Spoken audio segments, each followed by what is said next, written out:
Riddhi Siddhi presence सरकार। दर्शक नमस्कार, कार्यक्रम सरोकारमा स्वागत छ। म निमेश बन्जारे। दुई विशाल छिमेकी मुलुकका बीचमा अवस्थित नेपालको भारतसँग तीनतिर गरी करिब 1880 किलोमिटर लामो खुला सीमा छ। यस्तै चीनसँग करिब 1414 किलोमिटर भूभाग जोडिएको छ। खुला सीमाका कारण नेपाल भारतका नागरिकको निर्वाध आउजाउ हुन्छ।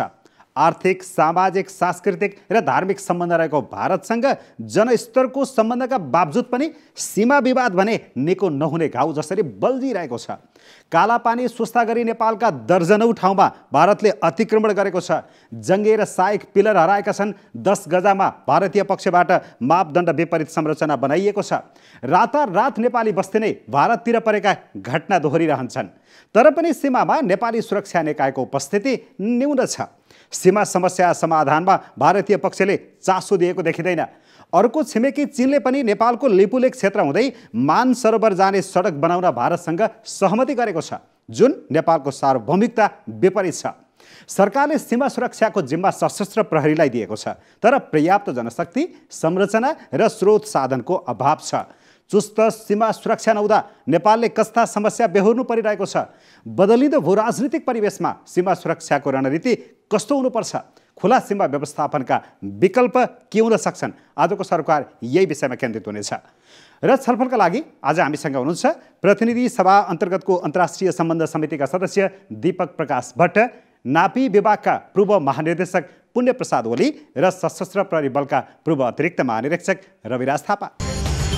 रिद्धि सिद्धि प्रेजेन्स सरकार। यहाँहरू सबैलाई कार्यक्रममा स्वागत गर्छु। स्वागत छ। धन्यवाद। मैले कुराकानीको सुरुवात गर्न चाहन्छु दीपकजीबाट। दीपकजी, यो बदलिँदो समय, बदलिँदो भू राजनीतिका बिचमा सीमा क्षेत्रमा बढ्दै गएका चुनौतीहरू, यो समय परिवर्तनशील छ, त्यो अनुसार चुनौतीहरू पनि बढ्दै गइरहेका हुन्छन्। यो अवस्थामा नेपालले सीमा क्षेत्रमा सीमा सुरक्षाका लागि गरिरहेका काम, अप्नाएका रणनीति, बनाएका कानुनहरू पर्याप्त छन्? समय सुहाउँदो छ? आउने चुनौतीहरूलाई पार लाउन सक्ने खालका छन्? बदलिँदो समयको कुरा गर्नुभयो।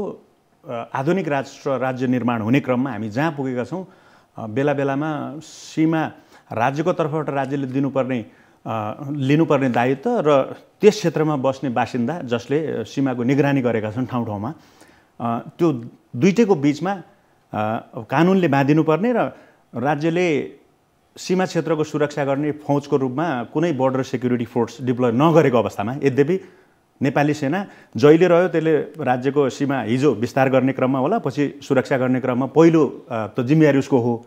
तर राजनीतिक परिवर्तनसँगै बेला बेलामा सीमा सुरक्षाको लागि छुट्टै संरचना बनाउने वा कुनै स्पेसल जिम्मेवारी दिने कुराहरू आइरहे। यो क्रममा पछिल्लो समय हेर्ने हो भने खास गरी 62-63को जनआन्दोलनको सफलतापछि सशस्त्र प्रहरी बललाई अब त्यो एउटा कालखण्डमा छुट्टै कामको लागि जन्मेको थियो, तर डिप्लोय जहाँ भयो त्यो उचित ढङ्गले भयो। यद्यपि सुरुमा औद्योगिक क्षेत्रमा पनि चुनौती देखिए, त्यहाँ जिम्मेवारी दिन खोजियो। VVIPलाई अहिलेसम्म दिइरहेका छौँ, हामी त्यहाँबाट हटाउनुपर्छ भनिरहेका छौँ। कयौँ ठाउँमा हाइवेमा सुरक्षा दिनका लागि पनि उसैलाई खटाउने कुरा भयो। यस्तो खालको रह्यो। अब पुलिस चाहिँ प्रदेश संरचनासहित केन्द्रमा पनि रहने भएकोले नेपाल प्रहरी फरक ढङ्गले जाने, आर्मी बोर्डरमा बस्दै बस्दैन इन्टरनेसनल नर्म्सले पनि। त्यसो हुँदा बोर्डर सेक्युरिटीको main responsibility armed police force सशस्त्र प्रहरी बललाई दिनुपर्छ भन्ने छलफल पछिल्लो समय संसदमा, संसदीय समितिमा र बाहिर फेर मिडियामा जसरी अहिले हामी यहाँ छलफल गरिरहेका छौँ, यसरी अगाडि आएको छ। र अब हामी अलिक कन्सन्ट्रेट भएर, केन्द्रीकृत भएर त्यो ध्यानमा त्यहाँ नजिक पुगिरहेका छौँ। हाम्रो क्षमता र हाम्रो वार्ता गर्ने क्षमता, कूटनीतिक क्षमता र भू राजनीतिक हिसाबले र भू रणनीतिक हिसाबले हामी जुन दिशातर्फ जाने कदम उठाउनु पर्थ्यो त्यो सही दिशामा गइरहेको छौँ जस्तो लाग्छ मलाई। तर यो भन्नुको अर्थ फेरि सबै कुरा एड्रेस भइसक्यो, गजबसित, राम्रोसित समाधान भइसक्यो भन्ने चाहिँ होइन। यो निरन्तर यसमा सुधार ल्याउनु पर्ने अवस्था चाहिँ म देख्छु। ओके रविराजजी, अब तपाईँले चाहिँ सबैभन्दा पहिला सुरुमा चाहिँ सीमा सुरक्षाको अवधारणाभित्र चाहिँ पर्छ के? कुनै पनि देश भन्ने बित्तिकै त्यसका जनता भए, जमिन भयो, स्रोत साधन जसले त्यसलाई चाहिँ नियन्त्रण गरे, लक्ष्य पनि त्यही हो। नेसनल इन्ट्रेस्ट भन्छौँ, core national interest, core national value सबै त्यसमा भर छ। अब त्यसमा चाहिँ मैले सीमालाई कसरी हेर्छु, यो लाल पूर्जा जस्तो तपाईँ घर छ, घरको 4 किल्ला हुन्छ नि, 4 किल्ला स्पष्ट भयो भने तपाईँको छिमेकीसँग झगडा पर्दैन। नेपालको यो सीमा भन्ने कुरै हाम्रो 4 किल्लाको घेरा हो कि त्यसलाई चाहिँ हामीले कसरी हेर्छौँ भन्दाखेरि यो अहिले सीमा सुरक्षाको कुरा आइरहेको छ। मलाई खुब एउटा इन्ट्रेस्टिङ कुरा 2033 साल फागुन 6 गते म इन्सपेक्टर भएको खडजित बराल साहब आइजी हुनुहुन्थ्यो। त्यो बेला मेरो पहिलो दरबन्दी सीमा सुरक्षा सुनसरी भण्टाबारी थियो। हेर्नुहोस् 33 सालदेखि हामी सीमा सुरक्षामा इन्सपेक्टर खटिया थियो। यो कसरी सुत्यो कसरी हरायो थाहै भएन। त्यसपछि जब यो सशस्त्र प्रहरी खडा भयो सरले मर्जी भएको थिए यो सशस्त्र प्रहरी भने यो माओवादीको द्वन्द्वको लागि मात्र होइन, यसलाई अरू पनि एजेन्डा दिनुपर्छ। सङ्गठित अपराध, कम्युनियल तपाईँको साम्प्रदायिक दङ्गादेखि लिएर सबभन्दा ठुलो महत्त्व हामीले उसमा सीमा सुरक्षालाई दियौँ। र अस्तिसम्म त सीमा सुरक्षा हाम्रो 3टा एआइजीमा त एउटा एआइजी सीमा सुरक्षाको एआइजी हुन्थ्यो। अहिले त्यो घटेपछि सीमा सुरक्षा आइजी माइनस भयो। अहिले हाम्रो चाहिँ अपरेसन र एडमिनिस्ट्रेसन मात्र हो। त्यसले गर्दाखेरि सीमा सुरक्षा चाहिँ नयाँ कुरा होइन। अब त्यसलाई चाहिँ हामीले बाहिरबाट समस्या पर्न लाए मात्रै जागरुक हुने, अरू बेला सीमा सुरक्षामा हामी चुप लाएर बसेको जस्तो लाग्यो। त्यसले गर्दाखेरि सशस्त्र प्रहरीले जुन तरिकाले एउटा इस्टाब्लिस भयो त्यो पनि तपाईँको इन्डियामा पनि बिएसएफ चाहिँ यो इन्डो चाइना वार पछि भएको हो। 38 चाहिँ आसाम राइफल सुरुभन्दा सुरुको हो। त्यसपछि माथि तपाईँको आइटिबिपी भनेर इन्डो टिबेटन बोर्डर पुलिस आयो। अब हतियार नचाहिने अलिकति सफ्ट भएको एसएसबी यो पर्सेप्सन म्यानेजमेन्ट भनेर साइकोलोजिकल्ली लड्ने भन्दा साइकोलोजिकल्ली ठिक पार्नु छ। भुटान र नेपालमा अहिले एसएसबी छ। अब उनीहरूले एउटा फोर्स एउटा राष्ट्रको बोर्डर भनेर चाहिँ 4वटा त्यसो गरिसक्यो। अब हामी अहिले हजुरले सरले मर्जी भयो सशस्त्र प्रहरीलाई सबै काम भेडाइरहेका छौँ। यदि हामीलाई सशस्त्र प्रहरीको मात्रै चाहिने यो सीमा मात्रै चाहिने भने 50-60 हजार फौज चाहिन्छ हामीलाई। किनभने तपाईँले कल्पना गर्नुहोस् चाइना र इन्डियालाई कति चाहिन्छ होला, कतिवटा पोस्ट राख्नुपर्छ। त्यसले गर्दाखेरि अब जनतालाई पनि जमिन स्रोत साधन सबैको प्रोटेक्सन गर्ने, जनतालाई एस्योरेन्स हामी नेपाली सुरक्षित छौँ भन्ने एस्योरेन्सलाई त्यो चाहिने भएको हुनाले मेरो हिसाबमा जे गर्नुपर्ने हो हामीले प्रायोरिटी यो फौजलाई यो त फिजिकल्ली गर्ने कुरा हो। फेरि यो सैद्धान्तिक पनि कुरा भएन। र फिजिकल्ली कति बलियो छ, कति सम्पन्न छ, कति रिसोर्सफुल छ त्यो कुरा चाहिँ सोच्नु ढिलो हुन लागिसक्यो। पुणेजी अब यो खास गरी हामीले रविराज सरले भन्नुपर्ने यो 4 किल्लाको सुरक्षा गर्ने अवधारणाभित्र यो मुख्य पर्छ नै, यो पहिलो दायित्वभित्र पर्छ सीमा सुरक्षा भनिरहँदाखेरि हाम्रो चारतिरका सीमाको अवस्था हेर्ने हो भने त लथालिङ्ग भतालिङ्ग होइन, कहाँ सीमा स्तम्भ ढलेको छ, कहाँ हराएको छ, कहाँ रातारात ओखलेर यता ओरसम्म ल्याएको छ, कुन सीमा स्तम्भ कहाँ छ भन्नेसम्म पनि सरकारी निकायलाई थाहा नहुने स्थिति बेला बेला आउँछ। यो अस्तिको हुम्लाको 11 नम्बरको सीमा स्तम्भको चर्चा त बडो जोडतोडले उठ्यो। केही दिन त हरायो, कता गयो भन्ने भयो, तर भेटियो भनेको यति बेखबरको अवस्थामा बसेको स्थिति छ। किन हामी अलिक चनाको चुस्त दुरुस्त भइदिएनौँ सीमाको सुरक्षामा? 2005 देखि धेरै वर्ष चाहिँ यो सीमाको काम भएन। चीनतर्फ पनि निरीक्षण भएको अहिलेसम्म प्रतिवेदन उनीहरूले तयार गरेकै छैन दुईटै गभर्मेन्टले। अब त्यसको दुईटा कारण थियो। एउटा चाहिँ 57 नम्बर पिलरको त्यो चाहिँ नेपालपट्टि भेटियो भन्ने चाहिँ आएको छ र अर्को चाहिँ सगरमाथाको उचाइमा चिनियाले यसलाई कम गर्नु पर्यो भनेर चाहिँ 4 मिटर घटाउनु पर्यो भनेर चाहिँ उनीहरूको अब्जर्भेसनमा त्यो आयो भनेर पहिला गर्दाखेरि 2898.35 होला। त्यसबाट मैले मेरो बेलामा चाहिँ त्यति आएको थियो।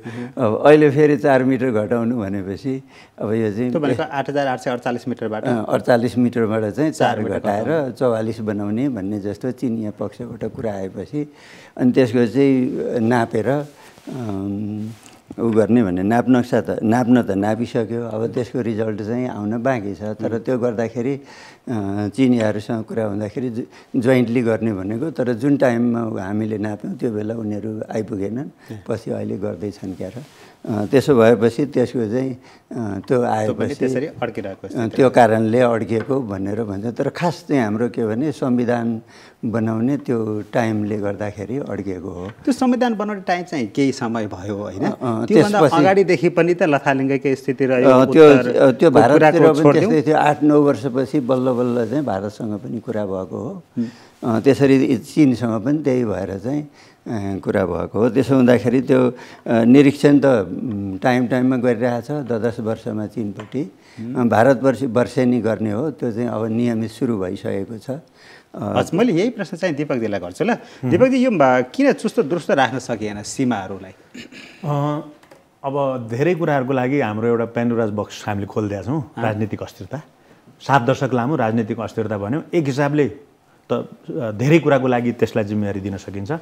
अब त्यसबाट हामी बाहिर निस्केको हौँ भन्ने पछिल्लो त्यो खालको जनादेश आएपछि अब त्यो मैले अघि भने नि राष्ट्रिय शक्ति पनि स्रोत साधन भन्नुभयो अघि रवि सरले, र समयले पनि र टेक्नोलोजीले पनि र विश्वभरि नै स्रोत साधन र प्रविधि जुन ढङ्गले आएको छ, हामी जसरी GIS म्यापिङको हातमा राखेर बोर्डर डिमार्केसन गर्दै अहिले नापीको टिम हिँडिरहेको छ। तर अब सुरक्षाको लागि फेरि हतियार लिएर सशस्त्र हिँडिरहेको छ। मैले धेरै ठाउँमा भन्ने गरेको छु, यो दुईटाको भेट हुने हामीले कुनै संरचना बनाइदिएनौँ। नापी छुट्टै मन्त्रालय अन्तर्गत एउटा काम गरेको हिँडिरहेको छ, महानिर्देशनालयको काम छ, त्यो अघि त्यो लाल पूर्जा भन्यो नि त्यसको कागजात हुने, तर सुरक्षा दिन फेरि सशस्त्र हिँडेको छ। दुईटाको मिनिस्ट्रियल कुराकानी छलफल हुने फोकल एउटा सेन्टर कहीँ छैन। त्यसले गर्दा पनि यो खालको कमी कमजोरीहरू देखिएर यो पनि सशस्त्रलाई डिप्लोय गरिसकेपछि 62-63 पछिको मैले जुन सन्दर्भ जहाँबाट चाहिँ बोर्डरमा डिप्लोय भयो APF, त्यहाँदेखिको अब अहिले प्रोग्रेस हेरौँ, यो कालखण्डको प्रोग्रेस हेरौँ, यो प्रोग्रेस चाहिँ ठिकै ढङ्गले अगाडि बढिरहेको छ। तर अहिले पनि त सन्तोषजनकै भन्नुपर्ने त अहिले पनि अब हाम्रो सीमामा खटिएका सुरक्षाकर्मीमाथि आक्रमण नै भएको छ। रातारात बस्तीहरू उता परेका छन्, रातारात नेपालीका जग्गा जमिन भोगचलन गरेका जमिनहरू उता परेका छन्। अहिले हालैका दिनहरूमा पनि सिमाना हराएका अवस्था आउँछ, सीमा स्तम्भहरू ढलेको अवस्था आउँछ। यो पनि त रोकिएको छैन नि त। छैन, म त्यही आउँदैछु। यो पनि हिजो यतिका कुरै हुन्थेनन्, धेरै कम ठाउँमा हुन्थे होइन। सुस्ता हामीले कुरा गर्थ्यौँ, लिम्पियाधुरा कुरा गर्थ्यौँ, पशुपतिनगर कुरा गर्थ्यौँ, मर्चुवार फेरि बाँध बनाउन थालेपछि मात्रै कुरा आयो। यस्तो केही ठाउँमा चाहिँ इन्डिया साइडपट्टि हाइवे र त्यो तटबन्धहरू निर्माण हुन थालेपछि, हामी कहाँ डुबान हुन थालेपछि एउटा भयो। अब नागरिकहरू सचेत भएको हिसाबले पनि हेर्नु पर्यो। मिडियाका विभिन्न माध्यमहरू बने, त्यसले पनि भयो होइन। त्यो कुराहरू बाहिर आए, ठाउँ ठाउँमा भएको कुराहरू, र कम्युनिकेसनका यी माध्यमहरूले सजिलो पनि बनायो। जबकि दार्चुलामा लिम्पियाधुरा सीमा मिचेको कुरा त बहादुर सिंह ऐतवाल 32 सालमा त्यो ठाउँबाट प्रतिनिधित्व गर्ने जनप्रतिनिधिको हैसियतले, र उहाँ नगेन्द्र प्रसाद रिजाल प्रधानमन्त्री कालको मन्त्रीमण्डलमा हुनुहुन्थ्यो, उहाँ सहायक मन्त्री हुनुहुन्थ्यो, र उहाँले त्यति बेला पनि ज्ञापन दिनुभएको छ। इस्यु पछि हामीले फेरि त्यसलाई कन्टिन्युटीमा अहिले चाहिँ सतहमा बढी आयो होइन आयो। त्यति बेला पनि मैले भने नि प्रेमसिंह धामीले काठमाडौँलाई कालापानी किन दुख्दैन भन्ने उहाँको लेख त चर्चित भयो, विषय पनि उठ्यो। त्यसैमा नेकपा एमाले विभाजनको अब त्यो मात्रै त विषय होइन, समग्र थियो महाकाली ट्रिटी, तर जे होस् राष्ट्रियताको मुद्दामा एउटा देशको ठुलो पार्टी विभाजनमा पुग्यो। तपाईँलाई अझ पछाडितिर लिएर जान चाहन्छु। जस्तो राजाहरूकै कालखण्डका कुरा गर्नुहुन्छ भने पनि राजाको जवाबदेहिताको कुरा पनि आउला, त्यो बेलाका अरू सरकारहरूको कुरा पनि आउला। यो सीमा बिचेको अहिले होइन, तपाईँलाई थाहै नै छ होइन। कालापानीको कुरा गर्नुहुन्छ भने पनि 60-62 वर्षभन्दा अगाडिको अतिक्रमण हो होइन। त्यो बेलामा तपाईँले भने जस्तै ठिकै छ, कुरा नउठ्ने पनि होइन, उठ्ने। प्रधानमन्त्रीले बेला बेला भारत भ्रमणमा गएको बेलामा पनि उठाउने, अझ खास गरी चुनावका बेलामा त यसलाई चर्कै मुद्दाका रूपमा उठाउने पार्टीहरूले, सीमा अतिक्रमण भयो, हामी यसलाई फिर्ता गर्छौँ पऱ्यो भन्ने। तर पछि हराउँदै जाने, सुस्ताउँदै जाने, जहिले जहिले बढी घाउ दुख्छ त्यो बेला यस्तो मुखरित भयो जस्तो गर्ने, तर सल्टाउने गरेर होइन, समाधान गर्ने गरेर होइन। यस्तो चाहिँ किन भयो? दुईटा मेजर कारण हुन्छ जस्तो मलाई लाग्छ। एउटा रेजिम सत्ता, जोसुकै सरकारमा रहे पनि प्रायोरिटी चाहिँ अलिकति स्टेबल भएर नेसनल डेभलपमेन्टको पर्सपेक्टिभबाट राष्ट्रिय विकासको एउटा मेन एजेन्डामा फोकस हुन सकेको अवस्था रहेन। अहिले हेर्नुभयो भने अब यति दिनसम्म यो सरकार किन टिकिरहेछ? अहिलेसम्म त चेन्ज भइसक्नु पर्थ्यो यो, किनकि हामी अभ्यस्त थियौँ। 9 महिना 15 महिना 2 वर्ष त धेरै हो भन्ने थियो नि त। जेसुकै कारणले भए पनि यसले यदि टिक्छ भने यो नै ठुलो कुरा भयो नेसनको लागि, नेसनको पोलिटिकल हेल्थको लागि, अर्थात् राजनीतिक स्वास्थ्यको लागि। अब त्यताबाट जाउँ। त्यसो हुँदा अहिले प्रायोरिटीका कुरा, अब नक्सा छापेर संविधान संशोधन गरेर यो भूमि हाम्रो भन्नेसम्म त पुग्यो नि त देश, त्यो देश पुग्यो। त्यस कारण 3 करोड नेपाली जनता सबैले अहिले, अब सबैले भनेको धेरैभन्दा धेरैले थाहा पाएको अवस्था हो नि त। अब सरकारलाई पनि दबाब। हस्, रविराजीसँग आएँ। 58 सालमा जिम्मेवारी दिए पनि सशस्त्र द्वन्द्वका कारणले गर्दा यो कति 63 सालदेखि चाहिँ अलिक बढी सीमामा सशस्त्र प्रयोग गरेर खट्न पायो होइन। उसका धेरै कामहरू छन्, त्यो हामी भनिसकेका छौँ। त्यो बिचमा सीमा सुरक्षा गरिरहेको छ। अहिले उसले गरिरहेको सीमा सुरक्षाको भूमिका चाहिँ कतिको सन्तोषजनक, कतिको प्रभावकारी, कसरी गरिरहेको जस्तो लाग्छ तपाईँले? अब यो इतिहासमा जाउँ, हामी कुनै पनि लडाइँ हेर्दाखेरि तपाईँले सिनेमा हेर्नुभयो भने नक्सा राख्छ जर्नलहरूले, यहाँ मार्क गर्ने, त्यहाँ मार्क गर्ने गर्छ। त्यसलाई हामी के भन्छ, ground to map, map to ground भन्छौँ है, एउटा वर्ड छ। म्यापमा भएको कुरा ग्राउन्डमा हेर्नु पऱ्यो, ग्राउन्डमा भएको कुरा म्यापमा हेर्नु पऱ्यो। अब उहाँहरूले समस्या के छ भने हाम्रो म्यापै कस्तो भइरहेछ भने धेरै वर्षदेखि भयो दुईटैले साइन गरेर मैले भने जग्गाको कुरा छ दुईटैले यो मेरो साँध हो भनेर साइन नगरेसम्म त्यो कुरा उहाँहरूले त्यो नक्सा दिनलाई गाह्रो हुन्छ हेर्नुहोस्। अहिले त्यो नक्सा हेरेर बोर्डरमा जाने हो नि अनि नक्सा मिचियो भने उहाँहरूको चाहिँ त्यो कुरा भएको छ सिग्नेचर भएर प्रोटोकल वाइज सिग्नेचर भएर दुईवटा देशले यस अब यो हाम्रो सिमाना भयो है भनेर चाहिँ भनेको उहाँहरूले यो साइन गर्ने भनेको अस्ति कति कुरा आइरहेको छ नि सिग्नेचरै भएको छैन भनेपछि त्यो अथेन्टिकेसन नभएको हुनाले अब फौजीले अनि कुन चाहिँलाई कसरी गर्ने फौजीले नक्सा बोकेर यो मेरो हो भनेर झगडा गर्नु पनि अथवा क्वेसन उठाउनु गाह्रो भयो दाबी गर्न त्यसै भएको हुनाले कहिले यता छिर्या कहिले यता छिर्या कहिले यो भएको भन्छौँ यो बाहिरको कन्जम्सनको लागि त ठिक भयो तर रियल्ली फिल्डमा गएर प्रोटेक्सन गर्नलाई चाहिँ गाह्रो भयो क्या तपाईँको त्यसले गर्दा सीमा सुरक्षामा खटिएको छ सीमा सुरक्षाको उस त्यहाँको अफिसरलाई म्याप दिएर यो हो हाम्रो म्याप यो छ हाम्रो इलाका यसरी हेर भन्न सक्यो भने चाहिँ पक्का सीमा सुरक्षा भयो त्यहाँ अब यता पनि छिर्यो भनेको छ उता पनि छिर्यो भनेको छ रियल किन हो त अब सरले मर्जी भयो पिलर हराउने बित्तिकै अलार्म लाग्नुपर्छ त्यसमा नोमेस ल्यान्डमा इन्क्रोच गर्ने बित्तिकै आराम लाग्नु पऱ्यो दुइटै देशले चासो देखाउनु पऱ्यो यो किन गर्यो अब हाम्रो मात्रै देश यस्तो छ कि तपाईँ ट्राफिकमा रेड लाइट छिर्नै पाउँदैन कति बोर्डर छ क्रसै गर्न पाइँदैन येलो लाइट अलिअलि रेगुलेटेड हुन्छ तपाईँको पासपोर्ट लिएर यो जान पाइन्छ अब हामी त ग्रिन लाइटमा छौँ यताको यता आयो हुन्छ उताको यता गए पनि हुन्छ त्यसलाई कसरी छेक्ने फेरि अब पुलिसले अनि कुन क्राइटेरियाबाट कुन म्यान्डेटबाट तपाईँको उताकोलाई यता कन्ट्रोल गर्ने यताकोलाई उता कन्ट्रोल गर्ने त्यो पुलिसलाई प्रपर इन्स्ट्रक्सन अथवा म्यान्डेटै पक्का म्यान्डेट छैन नि तपाईँको त्यसले गर्दाखेरि पोलिटिकल कुराबाट तलमाथि हुँदाखेरि त्यसको भित्र अनुसार एकोमोडेट गर्ने एडजस्ट गर्ने मात्रै सुरक्षा बोर्डर सेक्युरिटीले गरेपछि अनि बोर्डर सेक्युरिटी भयो अब पारीको बोर्डर सेक्युरिटी हेर्नुहोस् यति धेरै सोफिस्टिकेटेड छ यस्तो फुर्ती फार्ती र हाई मोरलको छ सबै कुराहरू छ हाम्रो यहाँ तपाईँले देख्नु भएको छ कहिलेकाहीँ त्यो बतासको उसमा चाहिँ डन्डासम्म मात्रै बस्छ हो कम्पेटेबिलिटी पनि बोर्डरको दुइटै भएपछि बरोबर कम्पेटेबिलिटी हुनु पऱ्यो नि त्यो कल्पना गर्नुहोस् इन्डिया र पाकिस्तानको त्यो बोर्डरमा बागामा कति फुर्ती गर्छ त्यस्तै साइकोलोजिकल्ली मोटिभेसन भएर अलिकति हामी पनि केही छौँ है भन्ने खालको सोच्नु पनि साइकोलोजिकल्ली हुनुपर्ने तर हाम्रो फौजमा चाहिँ त्यो सशस्त्र प्रहरीलाई त्यो स्टेजमा हामीले पुर्याउन सकेकै छैनौँ अब यो समस्या पर्दाखेरि थाना चौकीमा पठाउने हो चौकी नयाँ हाल्ने हो तर त्यसलाई कम्पिटेन्ट कसरी बनाउने हस् पुण्यजी अब यो नक्सै नभइसकेपछि त कसरी सुरक्षा गर्ने जस्तै टोपोग्राफिकल म्याप त हामी सबै छन् त्यो किन्न पाइन्छ बजारमा पनि छ तर त्यो चाहिँ त्यो सशस्त्र प्रहरीले त्यो युज गरेको मैले देखिनँ अनि तपाईँहरू यो नक्सा युज गर्नुहोस् न त्यो जसले पनि पाउँछ चिठी लेखेर नापीमा पठाउनुहोस् अनि अथवा चाहिँ के 150 रुपियाँ तिरेर किन्न पाइहालिन्छ त्यसो हुँदाखेरि त्यसरी गर्नुहोस् भनेर भनेको अब त्यो चाहिँ के गरिरहेछ पनि छैन अनि हामीले कतिले हामीलाई थाहा छैन भनेर पनि भन्नुभयो तर म आफैले चाहिँ त्यतिखेर चाहिँ आर्मीमा प्रहरीमा चाहिँ एक सेट नक्सा चाहिँ यो नयाँ निक्लिएको छ भनेर म डिजी हुँदाखेरि चाहिँ उहाँहरूलाई चाहिँ प्रेजेन्ट पनि गरेको नक्साकै अभाव चाहिँ हुँदैन नक्साको अभाव छैन त्यो उहाँहरूले चाहिँ काम गर्नलाई त पुग्छ अब जस्तो सिमानाको नक्सा चाहिँ अहिले नयाँ नक्सा चाहिँ कस्तो छ भने त्यो स्टिल गोप्य छ होइन त्यसैले हामीले पनि मैले पनि राम्रो हेरेको छुइनँ अलिकति यसो मोटामोटी हेर्दाखेरि चाहिएको बेलामा हेर्दाखेरि एकैछिन रविराज सर उहाँहरूले भनेको गोप्यताको कुरामा के हो भनेको मैले चाहिँ यो आम पुलिस खडा गर्ने बित्तिकै हामीले अपरेसन रुम बनायौँ अनि पुरै नक्सा ल्याएर मैले भित्तामा चाहिँ अर्को नेपालभरिको नक्साको त्यो डिटेल जिल्लादेखि लिएर रिजनललाई पनि गराएको थियौँ अर्को यस समस्याहरूको के पऱ्यो भने यो हाम्रो वारी र पारीको चाहिँ त्यो बोर्डरको इस्यु भने नै उताको र यताको लुगा लाउनेले त्यो म्युचुअल अन्डरस्ट्यान्डिङ गर्ने समझदारी मात्रै सधैँभरि समझदारी त हुँदैन अहिले समझदारी देखिएन नि त्यसले गर्दा हामीले चाहिँ यो नक्सामा यस्तो छ यो कुरा ठिक हो भनेर काउन्टर पार्टलाई बोल्न सक्ने हामी अवस्थामा छौँ कि छैनौँ सरले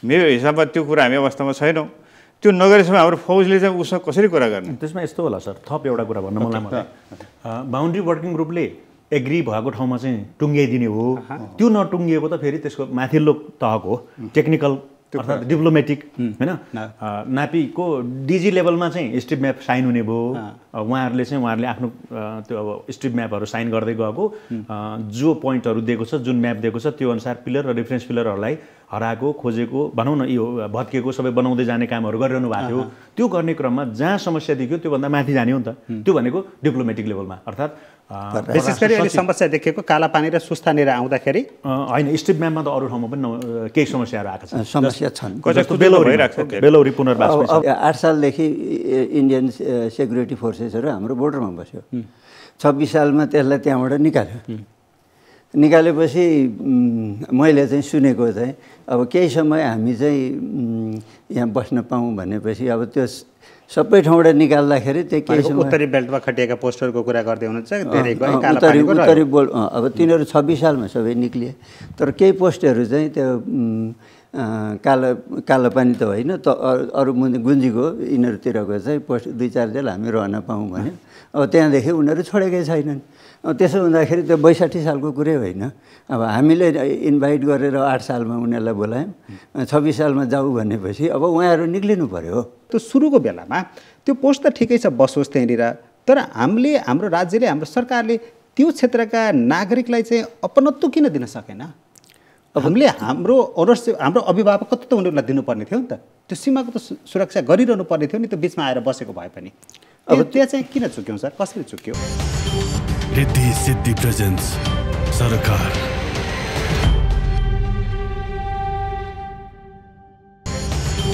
रिद्धि सिद्धि प्रेजेन्स सरकार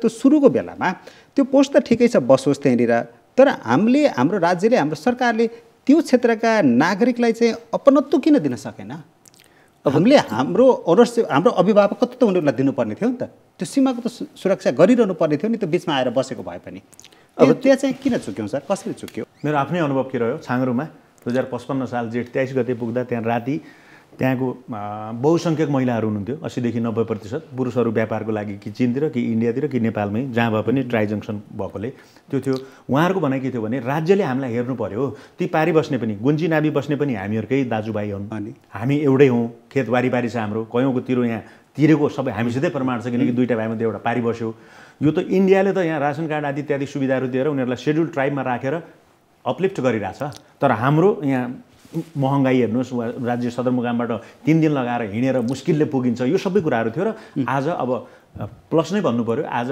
बिओपी हामीले त्यहाँ स्थापना गऱ्यौँ एक रात गृहमन्त्री त्यहीँ बिताएर आउनुभयो टोटलमा पोजिटिभ हुने कुरा तर त्यतिले पुगे त पुगेन 24 घण्टा भन्नाले र 12 महिना सेना हामीले बिओपी अर्थात् एपिएफ त्यहाँ राख्ने नजिकै आर्मीको पोस्ट छ गागामा त्यो पनि कन्टिन्यू अब भनौँ न किनकि त्यहाँ त 6 महिना त हिउँ पर्छ एकदमै बाक्लो त्यो बेला पनि उसलाई त्यहाँ सस्टेन गराउन सक्ने त्यसले गर्दा उनीहरूलाई एउटा आत्मबल अघि सरले मोरलको कुरा गर्दै हुनुहुन्थ्यो त्यो हुन्छ र त्यसपछि हाम्रो आफ्नो बाटोबाट अहिले जहाँ डिस्प्युट छैन त्यो बाटोबाट तिङ्करको ताक्लाकोट होइन माथि चीनको ताक्लाकोट व्यापारिक केन्द्र हो त्यहाँ व्यापारहरू रेगुलर गर्नु पर्यो र हामीले साइकोलोजिकली त्यहाँको नागरिकहरूलाई ती सुविधाहरू न्यूनतम सुविधाहरू पुर्याउनु पर्यो शिक्षा स्वास्थ्य खानेपानी सबै कुराहरू र उहाँहरू 6 महिना तल आएर बस्नुहुन्छ किनकि त्यहाँ बस्न सम्भव छैन कुन सर्नुहुन्छ उहाँहरू हो त्यसो हो भने बिस्तारै त्यसलाई रिकभर गर्नेतिर जानु पर्यो र अनि वार्ताको माध्यमबाट माथिल्लो तहमा किनकि राष्ट्रिय स्तरमै वार्ता गरेर फिर्ता ल्याउने कुरा अगाडि बढ्छ अहिले सशस्त्र जसले जिम्मा दिएको छ उसको स्रोत साधनका कुरा गरौँ त उसलाई कतिको सुविधा छ अहिले कसरी काम गरिरहेछ यो चाहिँ के भने तपाईँ टक्कासेर भादा टक्कासेर खादा भन्छ नि बोर्डर भन्ने कुरो चाहिँ भेरी भेरी सिरियस कुरा हो अरू चाहिँ कुराहरू चाहिँ एकदम त्यसको कम्पेरिजनै छैन तर त्यसै भएर मैले पनि के भने यो सशस्त्र प्रहरीले अथवा यो बोर्डरको चाहिँ एउटा स्पेसलाइज फोर्स भनेर आइडेन्टिफाई गर्न सक्यो भने त्यो एकदम राम्रो हुन्छ सशस्त्र प्रहरीलाई किनभने हामी जब म थिएँ त्यसमा हुँदाखेरि हामीले चाहिँ त्यो म्यान्डेट लिमिटेड गरेका थियौँ किन म 2006 मा आउट गर्दाखेरि त लडाइँ भर्खर सिद्धिएको थियो भन्दाखेरि त लड्ने बाहेक काम केही पनि थिएन त्यसपछि अब सशस्त्र प्रहरीलाई के जिम्मा दिने भन्दाखेरि अब हाम्रो विचारमा सीमा सुरक्षा एउटा समात्यो भने 50-60 हजार फौज त्यसै हुन्छ मिनिमम चाहिन्छ होला किनभने तपाईँको अहिले त्यो इन्डियाको कम्पेटेबल चाइनाजकोमा जाँदाखेरि त पर्छ अब आइटिबिपी कति तपाईँको माउन्टेनमा चाहिँ जे चाहिन्छ आइटी इन्डो टिबेटन बोर्डर पुलिसले त्यसलाई त्यो माउन्टेनमा चाहिँ अल्टिच्युड ट्रेनिङ दिएर अल्टिच्युडलाई तयार गराएको छ तराई क्षेत्रमा चाहिँ अब यो एसएसबीलाई चाहिँ तपाईँको पर्सेप्सन म्यानेजमेन्ट भनेर साइकोलोजिकली कसरी इन्डियन नेपालीलाई मनमा जित्ने मन जित्ने लड्ने भन्दा पनि यो गर्ने कुरा यता अब त्यसरी हामीले चाहिँ त्यसरी स्पेसलाइज गर्नुपर्ने र सबैभन्दा ठुलो कुरो गार्जियन हामीले जहिले पनि सशस्त्रले गार्जियन खोजेको थियो भने हामी जहिले पनि अलिकति हेर्दाखेरि सरहरूको अफिसलाई हेर्छौँ र सधैँभरि कुरा के आउँछ यो त परराष्ट्रको पो त हो परराष्ट्र कम्युनिकेसनै हुँदैन परराष्ट्र छ कहिले पनि को हाकिम छ कहिले पनि थाहा हुँदैन है अनि म 79मा बिएसएफ एकाडेमीमा इन्डियामा ट्रेनिङमा गएको थिएँ गोविन्द प्रसाद थापा साहब हामीहरू गएको थियौँ त्यो दिन जुन दिन बोर्डरको चाहिँ क्लास भयो दिल्लीबाट डकोटा चढेर त्यहाँ एक्सपर्ट आयो नेपालीहरूलाई तिमीहरू आउनु पर्दैन पस्नु पर्दैन हामीले त्यो क्लासमै राखेन गोप्यता त्यसरी राख्छ सिरियसनेस त्यस्तो हुन्छ बोर्डरको कुराहरू अब हामी यो बोर्डरको प्रब्लम अरू प्रब्लम बरोबर एउटै हो भन्ने खाले सोचेर त्यसलाई त तपाईँको बोर्डरको फौज भनेको कुरा त विदेशीसँग भिड्न सक्ने अवस्थाको त्यो लेभलको बनाउनु पर्ने हो विशेष प्राथमिकता दिएर सधैँ 12 महिना चुस्त के चाहियो पहाडलाई के चाहिन्छ यसलाई के चाहिन्छ त्यो कुरोलाई गर्नुपर्छ यदि हामी साथै सुरक्षाको र सीमा सुरक्षाको कुरा गर्छौँ भने त्यो कुरा पनि कम्पेटेबिलिटी बढाउनुपर्छ दोस्रो कुरा के छ भने तपाईँ एसएसबीको मलाई जहाँसम्म थाहा छ हामी एसएसबीको अस्ति त्यो स्टुडेन्टलाई लिएर जाँदाखेरि हेऱ्यौँ त्यो 2 किलोमिटर 3 किलोमिटर सम्पूर्ण अधिकार क्षेत्र एसएसबीको हुन्छ उसले समातेर उसले अरू एजेन्टलाई बोलाउँछ तर देयर अथोरिटी हुन्छ नि अब हाम्रो यहाँ सशस्त्र प्रहरीको के छ भन्सार नेपाल पुलिस सशस्त्र प्रहरी को तछाड बछाड गरेर उफ्रिरहेको हुन्छ हु इज द अथोरिटी दे सरकारले यसको अथोरिटी यो हो तैँले यो गर्नुपर्छ फेरि त्यसमा चाहिँ अहिले सशस्त्रले भन्सारमा राखे आई वाज नट एग्री जहिले पनि मलाई खुसी लागेको थिएन अहिले सबैजना मान्छे पुलिसलाई भन्सारतिर त्यो जान पायो भने उसको प्रायोरिटी यतातिर भयो यो सीमा सुरक्षा त लड्नलाई तयार भयो नि पऱ्यो भने त दोहोरो भेट्दा दोहोरो गोली खायो भने हुनु पऱ्यो अब त्यसलाई त्यस्तो डाइल्युटेड एजेन्डा डाइल्युटेड रेस्पोन्सिबिलिटी अहिलेको पोलिसी मेकिङमा त्यो भएको छुट्टै प्रभावकारी कानुनको पनि आवश्यकता भयो तपाईँ सीमा सुरक्षाको छुट्टै बनाउन सक्नुहुन्छ तर त्यसलाई यो हो यस्तो हो भनेर त्यसलाई सेपरेट म्यान्डेट दिएर त्यसलाई त्यहीँभित्र स्पेसलाइज डिपार्टमेन्ट गर्न सक्छ म्यान्डेट क्रिएट गर्ने कुराको लागि अब आवश्यक पर्दा कानुन पनि बनाउने कुरा हो राज्य व्यवस्था तथा सुशासन समितिले गृह मन्त्रालय रक्षा मन्त्रालय हेर्ने गर्छ र परराष्ट्रको कुरा चाहिँ अन्तर्राष्ट्रिय सम्बन्ध समितिमा चाहिँ हामी जोइन्ट मिटिङ पनि बसेर यो कुरामा अगाडि म्यान्डेट दिनुपर्छ है अब अघि कुरा आयो नि परराष्ट्रले भूमि व्यवस्था मन्त्रालय जहाँ नापी अर्थात् नापीको काम गरेर स्टेप म्याप बनाउँदै हिँडेको छ एपीएफ बोर्डर सेक्युरिटी भनेको छ फुल फ्लेज उसलाई छैन किनकि उसले भन्सार पनि छ अरू काम पनि छ यो टार्गेट गर्नु पर्यो होइन ओभरल्यापिङ हुन्छ नि धेरै खप्टिएका कामहरू दिनु भएन यो सबै न्यारो डाउन गरेर साँगुरो बनाएर टार्गेटेड हुनु पर्यो र त्यसरी नै ट्रेन्ड बनाउने अघि पनि भने मैले त्यसलाई रिओरिएन्ट के नयाँ ढङ्गको ट्रेनिङ चाहियो दिनु पर्यो त्यहाँ जनताको मन कसरी जित्ने आवश्यक पऱ्यो उतापट्टिको नागरिकहरूसित पनि हिमसिम भएर इन्फर्मेसन पनि लिन सक्ने होइन नयाँ ढङ्गले इन्टेलिजेन्स पनि ग्यादर गर्नु पर्यो उसले सबै र इक्विप्ड हुनु पर्यो नि त मोडर्न टेक्नोलोजी उसलाई दिनु पर्यो होइन यो सबै हिसाबले त्यहाँ पुरै ट्रेनिङ गर्नु पर्यो त्यो एउटा बाटो छ ओके अब यो नक्साङ्कन सीमाङ्कन र यो अनुगमनको कुरामा चाहिँ हामी किन चुकिरहेछौँ के हाम्रो तर्फबाट पनि कमजोरी भएको छ नि त म काम हुँदा त उसले के भन्थ्यो इन्डियनहरूले भन्ने मिस्टर ओली यसरी गरिस् भने त तपाईँको प्रगति पुग्दैन मेरो प्रगति पुर्याउने जस्तो हुन्थ्यो उनी इन्डियनहरूलाई सीमाङ्कनको चाहिँ काम पुरा हुँदैन भनेर त्यसैले इन्डिया चाहिँ इन्ट्रेस्टेड छैन पहिला कुरा त यो सीमाङ्कन गर्नेलाई अब अर्को चाहिँ यसैको आन्सरमा चाहिँ आउनु ऊ किन इन्ट्रेस्टेड छैन उसलाई आफ्नो सीमा क्लियर भएको सफा चट भएको मन पर्दैन अनि किनभने अलिअलि गरेर उनीहरूले लिन पाउँछ नि त अब जस्तो अनि इन्डियामा चाहिँ के छ भने मलाई त देखेको थाहा छैन तर उनीहरूको चाहिँ बोर्डर निपल फोर्स भन्ने छ भने क्या पिलर उखेल्ने चाहिँ पल्टनै छ उनीहरूको इन्डियाको हामीलाई कुनै चिज अप्ठ्यारो पऱ्यो मैले चाहिँ भनौँ न 1 सेन्टिमिटरमा हामी विवाद पऱ्यो भनेदेखि अर्को 2 मिटर भएको पिलर चाहिँ अर्को साल आउँदा हुँदैन यो तपाईँ आधिकारिक कुरै गर्दै हुनुहुन्छ यो भएकै कुरा छ भएकै कुरा हो परासनमा त्यसै भएको थियो एउटामा पनि त्यो अनि उनीहरूको त पल्टनै छ बोर्डर सार्ने भारततिर चाहिँ के भयो भने उनीहरूले नक्सा मात्रै बनाए कोअर्डिनेट पिलर बनाए के अरे प्रोटोकल छैन बाँकी छ प्रोटोकल बनाएकै छैन सबैले बुझ्ने गरेर बताए त्यो प्रोटोकल भने के हो प्रोटोकल भनेको चाहिँ सिमाना कसरी जान्छ भने विवरण हुन्छ होइन सुगौली सन्धि भयो एउटा चाहिँ काली सिमाना मेची सिमाना भनेर भन्यो होइन तर अब जस्तो के छ भने मेची काली नदी कहाँबाट सुरु हुन्छ त्यहाँदेखि कता जान्छ कहाँबाट बङ्गिन्छ त्यो सबै डिटेलमा हुन्छ त्यो चाहिँ प्रोटोकल भयो त्यो डिटेल छैन त्यो डिटेल भएको अहिलेसम्म बनाएकै छैन। एउटा खालि के भनेदेखि नयाँ मुलुकको सन्धि गर्दाखेरि 1860मा चाहिँ रूपकारी भनेर बनाएको थियो। अरू ठाउँको त मैले देखेको छुइनँ। कुनै पनि देशको बोर्डर भएपछि दुईवटा उपाय छ कि, एउटा कुस्ती गर्ने, अर्को चाहिँ तपाईँको डिप्लोमेसीकै कुरा जानुपर्छ। अब मैले भने तपाईँको यो डिप्लोमेटिक परराष्ट्रसम्म जान कति लामो हाम्रो चेन छ र त्यो चेनै ब्रेक छ। किनभने म चाहिँ तपाईँको सुरक्षा परिषद सचिवालय स्थापना भन्दा म पनि सशस्त्र प्रहरीबाट गएको थिएँ तपाईँको है यो त्यो बेलामा हामीले रक्षा मन्त्रालयबाट, गृह मन्त्रालयबाट, सशस्त्र प्रहरीबाट, नेपाल पुलिस आर्मीबाट ल्यायौँ, तर परराष्ट्रबाट ल्याएनौँ।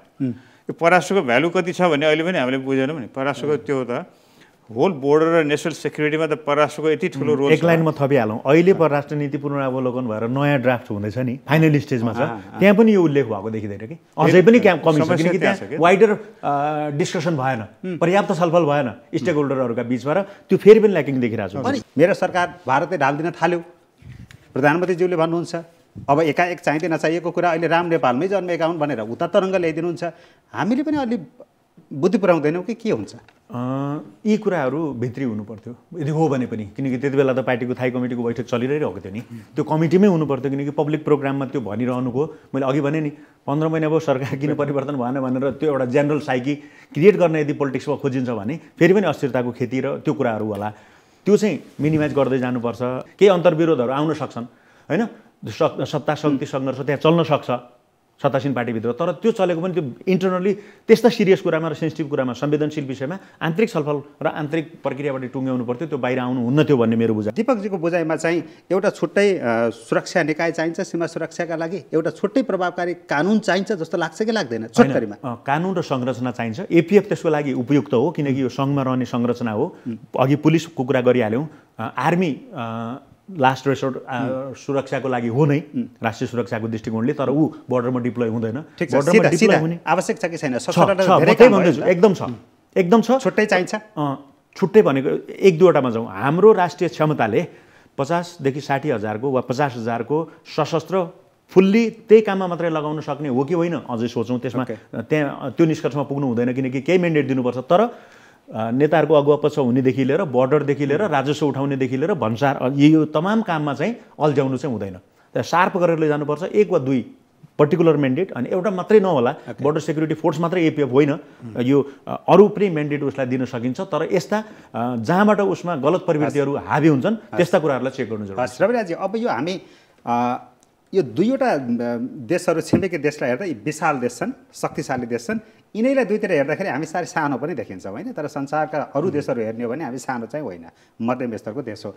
तर यो दुईवटा देशको बिचमा भएको हुनाले हामीले चाहिँ बन्दुककै रणनीति नै अवलम्बन गरेर होइन, हतियारबाट सुसज्जितै भएर सिमानाको सुरक्षा गर्नेतिर लाग्ने हो कि अलि प्रविधिको प्रयोग होइन, आपसी सम्बन्धको घनीभूत विस्तार, अनि त्यसपछि गएर बरु जासुसी संयन्त्रको व्यापक परिचालन, त्यताबाट सीमा सुरक्षा गर्ने हो? हाम्रो आवश्यकता के हो? रिद्धि सिद्धि प्रेजेन्स सरकार।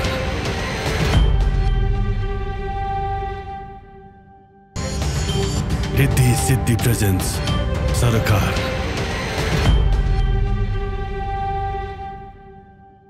होइन, हतियारबाट सुसज्जितै भएर सिमानाको सुरक्षा गर्नेतिर लाग्ने हो कि अलि प्रविधिको प्रयोग होइन, आपसी सम्बन्धको घनीभूत विस्तार, अनि त्यसपछि गएर बरु जासुसी संयन्त्रको व्यापक परिचालन, त्यताबाट सीमा सुरक्षा गर्ने हो? हाम्रो आवश्यकता के हो?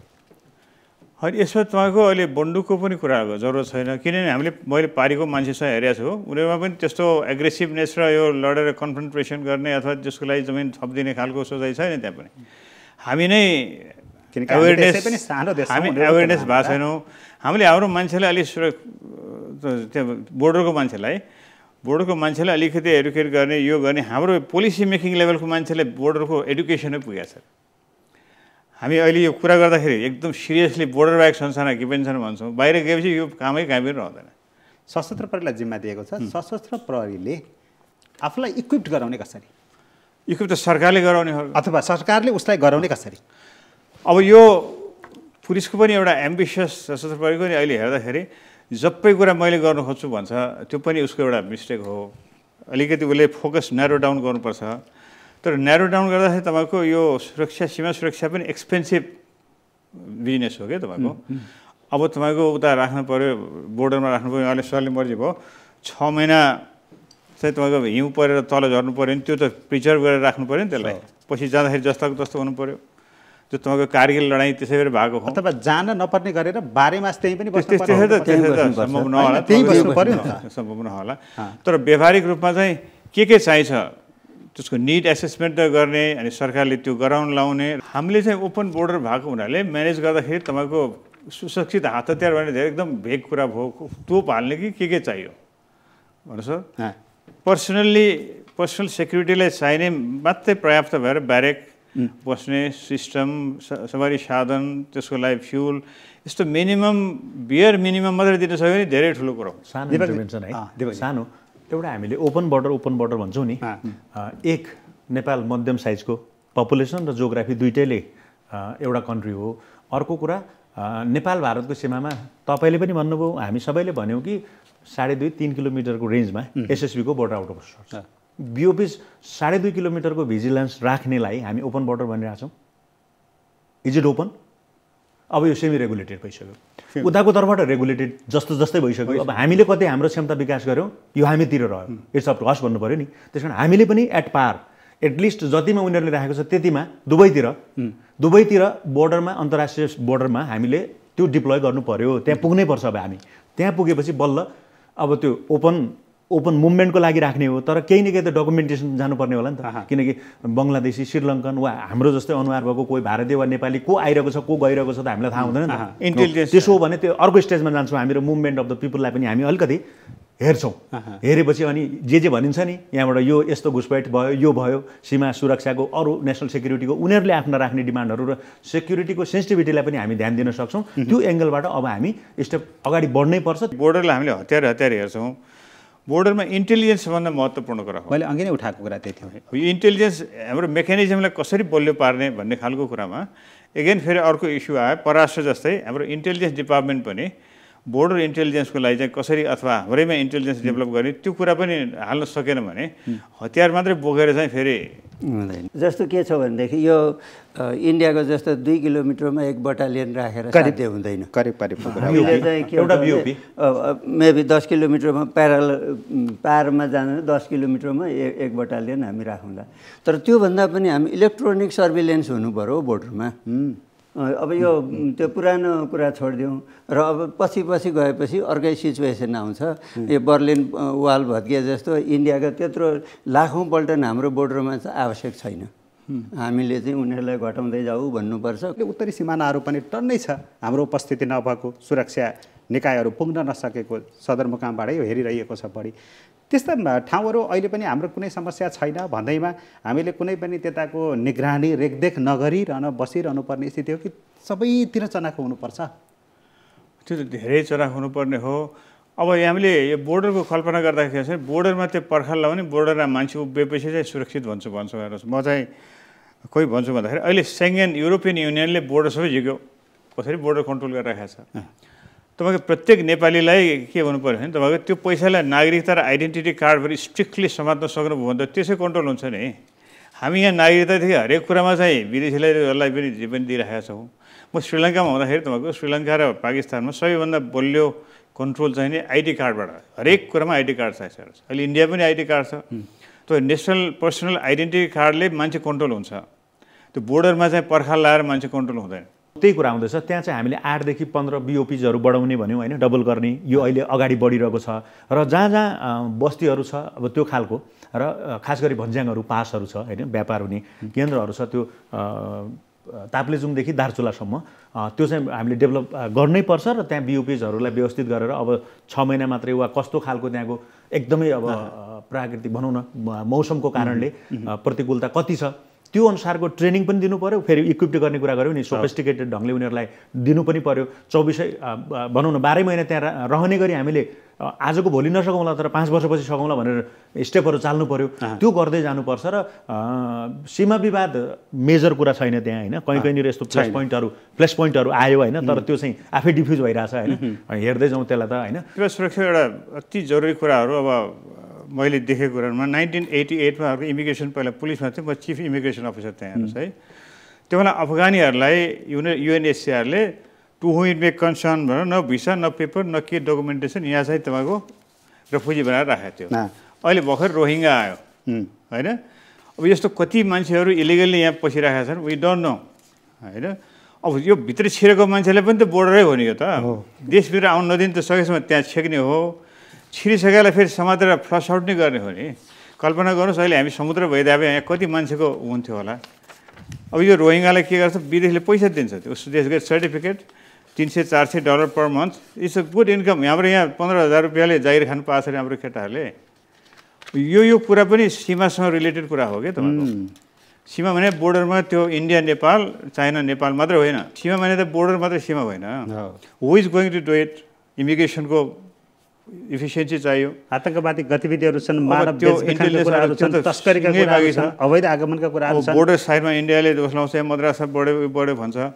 यी सबै कुरा चाहिँ यो रिलेटेड कुराहरू हुन्। हस् अब पन्याजी, चीनसँग कुनै पनि त्यस्तो सीमा सम्बन्धी विवाद छैन अहिले। यो पछिल्लो पटक जति पनि चर्चामा आयो यो सबै दुई पक्षबाट क्लियर कट भयो कुरा, कुनै पनि विवाद छैन भन्ने कुरा आयो होइन। र अर्को कुरा चाहिँ अलिकन भारत र चीन बीच 15मा भएको सहमति सम्झौता लिपुलेक पास हुँदै चाहिँ व्यापारिक मार्ग खोल्ने मानसरोवरतिर जाने बाटो जो उद्घाटन पनि भइसक्यो, त्यो दुईवटा देश बीचमा सम्झौता गरे, हामीलाई नसोधिकन हाम्रो सार्वभौमसत्ताको अधिकारको ठाडो उल्लङ्घन गरेर। त्यहाँनिर त विवादमा त झुड्यो नि चीन। हामीले अहिले पनि चुप लागेर बस्ने हो कि यो विषयमा चीनसँग निरन्तर कुराकानी अगाडि बढाउनु पर्ने हो भारतसँग जस्तै?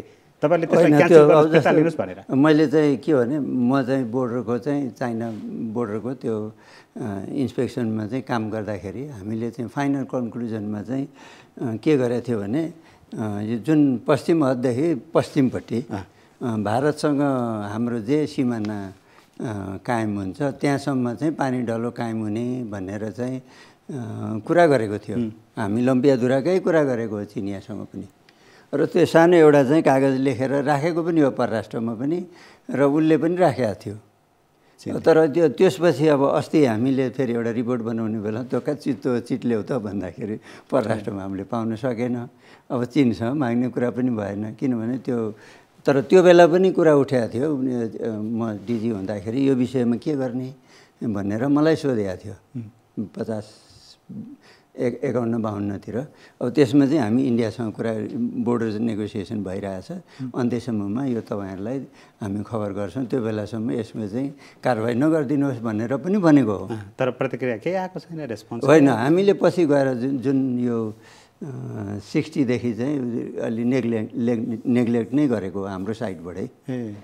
अहिले पनि त्यो डकुमेन्ट जस्तै यो 15 पछिको सहमति जुन उनीहरूले गरे, बाटो खोलिसके, यो विषयमा पनि हामी सुस्ताइरहेका छौँ चीनसँग कुरा गर्न कि के छ? होइन, त्यो केही एक दुई पटक त हामीले जवाफ माग्यौँ, तर जवाफ आएन होइन, ऊ आएको छैन। तर त्यो त्यही बेला किनभने उनीहरूले गरेको त 10 सालमा गरेको हो, जबकि हाम्रो त्यतिखेर चीनसँग दौत्य सम्बन्ध थिएन, त्यो बेलाको कुरा हो। अब त्यसलाई चाहिँ सच्याउन भनेर चाहिँ हामी एक्टिभली लाग्नुपर्छ। मैले यो प्रश्नको जवाब चाहेँ। एक पहिलो कुरा त तत्कालीन प्रधानमन्त्रीले सुशील कोइरालाले नै नोट पठाएर अब्जेक्सन गरेको कुरा त हामीले बारम्बार उठायौँ। त्यहाँदेखि अहिलेसम्म त्यसको जवाब आयो कि आएन भनेर हामीले परराष्ट्रलाई सोध्यौँ पनि, तपाईँ हामीले बेला बेलामा त्यो आएको छैन भन्यौँ, कहिलेकाहीँ अब आउने क्रममा छ उहाँहरू पोजिटिभ हुनुहुन्छ भन्यौँ। तर यो कुरालाई हामीले खबरदारी गरिरहनुपर्छ र हाम्रो पश्चिमी उत्तरी भूमिलाई र त्रिदेशीय बिन्दु लिम्पियाधुरा त्यहाँ बन्दाताल भनेर छ, जहाँबाट कालीको मन्दिरबाट काली नदी महाकाली नदी निस्किन्छ, त्यहाँसम्मको चाहिँ फाइनल इन्डियासित सेटलमेन्ट नहुँदासम्म लिपु लेकबाट अर्थात् लिपु खोलाभन्दा पनि वारी आएर जुन भारतले अतिक्रमण गरेर कैलाश मानसरोवर जाने रुट भनेर अहिले उद्घाटन गरिरहेको छ, आदि इत्यादि गरिरहेको छ, यो हाम्रो दुई देशको बिचको नटुङ्गिँदासम्म तपाईँहरूले व्यापार नगर्नुहोस् र यो सहमति नगर्नुहोस् भनेर हामीले निरन्तर भनिरहनुपर्छ। र त्यो सहमतिले खारेज गर्नुहोस्, हाम्रो सार्वभौम सत्ता अधिकारको विपरीत छ भनेर भन्न पनि त सकिने स्थिति आयो। एकदम भन्नै पर्छ त्यो त, अबको हुने वार्तामा त्यो भन्नुपर्छ हामीले। बाहिरले उनीहरूले एक्सन गरेर हामी रियाक्टिभ मात्रै छौँ जहिले पनि। हेर्नुहोस्, यो अहिले सीमा हरेक कुरा आइरहेको छ, यो पनि रियाक्सन मात्रै हो नि, हामी प्रोएक्टिभली त गरे होइन, प्लान गरेका छैनौँ। अनि एसर्टिभ र एग्रेसिभ भन्छौँ, हामीले जुनसुकै काम गर्छौँ एकदम झ्याममै हामफाल एग्रेसिभ हुन्छौँ, अनि त्यसपछि फेरि डिफेन्सिभ हुन्छौँ। यो त एसर्टिभ हो, डिप्लोमेटिक कुराहरू एसर्टिभ हो। मैले तपाईँलाई भने यो फौजको अल्टरनेटिभ के भन्दा डिप्लोमेसी हो। डिफेन्स एन्ड डिप्लोमेसी भन्छ अनि डेभलपमेन्ट भन्छ। डेभलपमेन्ट गर्न सक्यो भने कोही मान्छेलाई फेरि हाम्रो बाहिर जानु नि परेन, त्यो धेरै समस्या आफै पनि हुन्छ। त्यसो अमेरिकाले डिफेन्स डिप्लोमेसी र डेभलपमेन्ट भन्छ नि अर्को 3 Ds भन्छ। हामी 3 Dsमा केही पनि हेर्दैनौँ। हामी यो त्यहाँ फौज राख्यो भने हामी सुरक्षित हुन्छौँ, यहाँ कोही पनि छेड्दैन भन्ने खालको कल्पना मात्रै है। त्यसो आर्मी राख्नुहोस् र सशस्त्र प्रहरी राख्नुहोस् केही फरक होइन, त्यो दुइटै एउटै हुन्। युनिटलाई म्यान्डेट दिएर त्यसलाई काम सिकायो भने त त्यो बोथ क्यान डु इट। त्यसले गर्दा इन्टरनेसनली पनि हामी चाहिँ विदेशीसँग राम्रै टर्ममा छौँ, छिमेकीसँग भन्ने देखाउन सकिन्छ। र आर्मी राख्नु पर्ने नराख्ने अब यो नेसनल डिबेट ठुलो इस्यु गरेर त्यो गरेपछि यसको प्लस माइनस राख्दाखेरि के हुन्छ नराख्दा के हुन्छ त्यो कुरा गरेर मात्रै हामीले भन्नुपर्छ। बदलिँदो परिस्थितिमा बदलिँदो समय भूराजनीतिको अवस्थामा चाहिँ नेपालले सीमा सुरक्षा गर्न पर्ने ठ्याक्कै ध्यान दिनुपर्ने कुराहरू चाहिँ के भए त पुण्य सर? इन्डियापट्टि चाहिँ सुस्ता र कालोपानीको हामीले टुङ्ग्याउनु पर्यो होइन, त्यो विवाद सधैँ राख्नु भएन कि अब जस्तो के चाहिन्छ त्यो युद्धको लागि राख्नु पर्यो, नभएदेखि टुङ्ग्याउनु पर्यो। अर्को चाहिँ त्यो भारततिरको जुन नक्सा बनायो 182वटा नक्सा बनायो, तर त्यसको प्रोटोकल हुनु पर्यो, मूललिपि।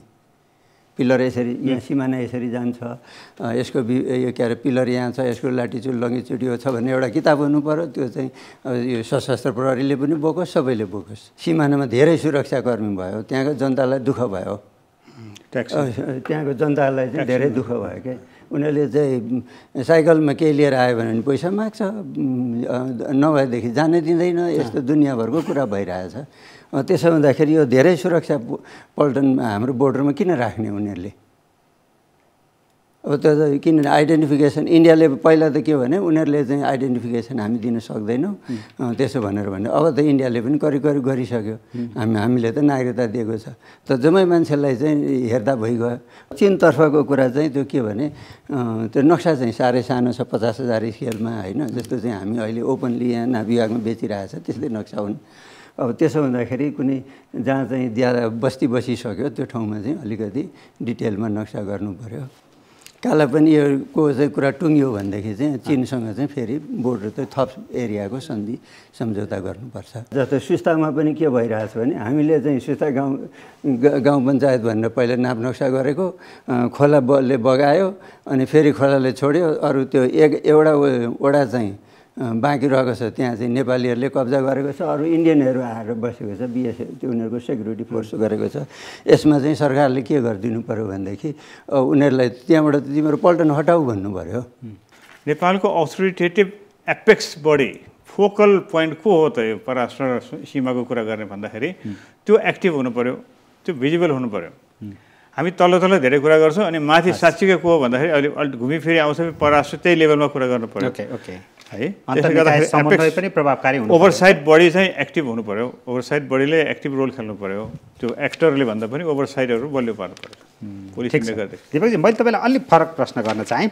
यो इपिजीको प्रतिवेदन बुझ्न पनि भारतले अनेक्षा देखाइरहेको छ क्या, यी समस्याहरू त्यहाँ पनि समाधान हुने बाटो थियो, त्यहाँनिर ठाउँ थियो, यसमा पनि किन उसको अनेक्षा नहुनुपर्ने हो? किनकि दुईटै सरकारको प्रधानमन्त्री तहमा भएको वार्ता र त्यहाँबाट निश्चित भएको संरचना हो नि यो त। त्यसपछि त्यो रिपोर्टै बुझ्न गाह्रो मान्नुपर्ने थिएन। यदि रिपोर्टमा त्यस्ता कुराहरू अप्ठ्यारा छन् भने पनि त्यो त पछिको कुरा थियो रिपोर्ट बुझ्नका लागि। यो चाहिँ नेगेटिभ एटिच्युड हो भन्छु म भारतको नेपालप्रति र नेपाल भारत सम्बन्धमा यसले समस्या सिर्जना गरेको छ, त्यो बुझ्नुपर्छ। यदि बुझ्दैन भने नेपालको तर्फबाट हाम्रो पब्लिकली नेपाली जनतालाई नागरिकहरूलाई सुसूचित गरिदिनुपर्छ कि हामीले यो प्रयास गरेका थियौँ। यो बुझ्न पनि नमान्ने भनेपछि असल छिमेकी र छिमेकीका बिचका राम्रा सम्बन्ध होइन, पिस एन्ड फ्रेन्डसिप यी सबै छन् नि त। फेरि नेपाल भारतको सम्बन्धमा जुन हामीले सम्बन्धलाई एकदम राम्रो बनाउने व्याख्याहरू गरिरहेका हुन्छौँ त्यसले राम्रो बनाउँदैन।